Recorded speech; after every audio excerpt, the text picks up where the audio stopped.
What's the best way for your doctor to build rapport with you? I need for the doctor to acknowledge who I am, face to face, you know, like looking at me and be one-on-one, okay? You know, not binangunj. He listens but don't hear. Needs to listen and be aware of what I need.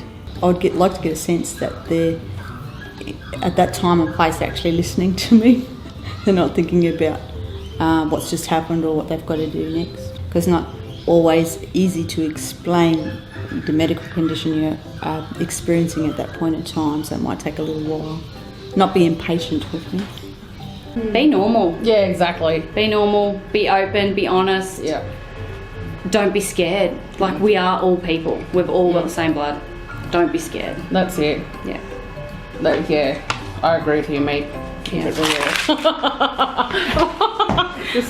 Yep. What is sorry business, and do you think your doctor should ask you about it? Well, sorry business is probably when you have a death or something bad happening to your family, and if it's affecting you and affecting your health, I don't see any reason why he shouldn't be allowed to ask you, are you okay, and is the sorry business affecting you with your health?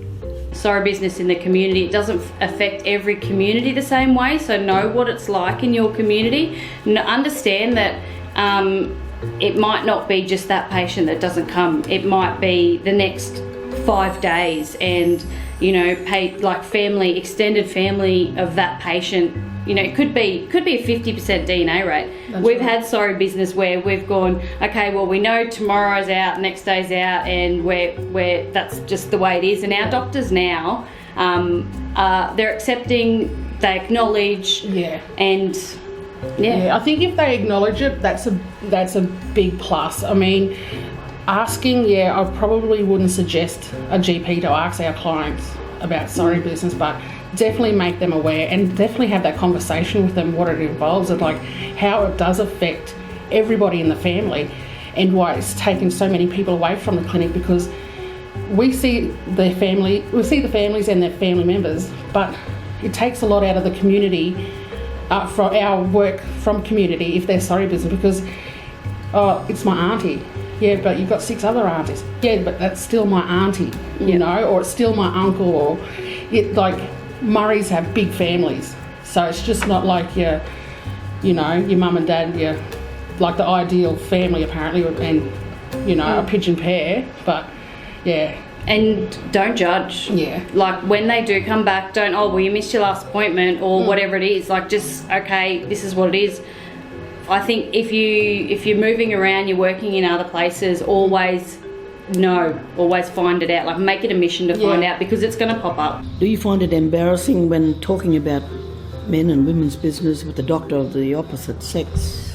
Well, no, I mean, I don't, but it's probably from where I'm at, the education that I've had, and I think if I've got the confidence in the doctor, I'm quite happy to talk about anything. It doesn't bother me when I'm really sick. Yeah, so but it is embarrassing sometimes. Yeah. I like to go to a female doctor when it's to do with women's stuff. But when it was a specific women's business stuff with me, I'd go to reception and ask who doctors were working, you know. And if there was all male, I wouldn't go. I'd come back when a female doctor was there. Yes, I do. It's only because of the cultural side of things. There's men's business and there's women's business, and frankly, I don't want to know women's business. I want to just know the men's business. I've got to say yes. And again, this is where the cultural understanding and cultural sensitivity comes in. We would prefer to talk to a male doctor about anything we've got going. And sometimes our female doctors, no matter how much they're good in what they do, it's just that cultural thing will always hold us back.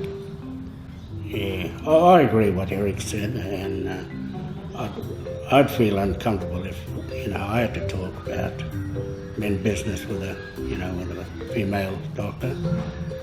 I personally don't really mind.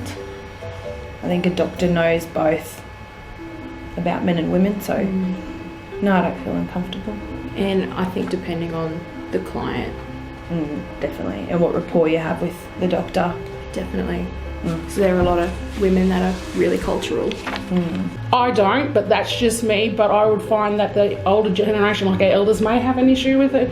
Is it ever appropriate for a non-Indigenous doctor to try to speak to you in language? It depends on where you come from. But, we've just spoken English all our lives here. Yeah. But we just got some of them our little lingo, and sometimes when they're around long enough with you, they'll pick up that little lingo. But I think it depends on the doctor, and if he knows the people, knows the family, knows the culture, wherever country he's in. For me, it would be okay. That would be part of reassuring me, speaking my language. I think if they have the knowledge and if they do have that language, that means that they've obviously been in the community a reasonable length of time, and I think that would be acceptable from there. But just going into a general clinic and just being spoken to would be a bit off-putting if I didn't sort of know the doctor, but I think if they had the right language, we would be known. We've had a few GPs in the past that picked up on different terminology that the mob uses throughout the clinic. And I know one particular GP, she asked, do you mind if I can say this and talk to you? Like when they were talking about breasts, she said, what do you call them? This lady in particular said, oh, just yummies. She said, anyway, can I check your yummy? And she was happy for that kind of a interaction. But if they don't understand the language, that's fine. But there's they don't necessarily have to use it. That's it. But it's good to see that we had this GP that engaged with the culture and wanted to be more involved and more in tune to what they're coming in talking about, so that they know, oh, there's something wrong with my yummy. She knows exactly what they're talking about. Absolutely. Yeah. I think that there is a line though that you can't cross as well. Like Shen said, you have to ask, you have to be aware of it. It can come across as patronising sometimes as well, if they're just thinking, oh, this is how I'm going to get in. Like, you've got to have that engagement rapport and respect around it as well. That's true, Meg.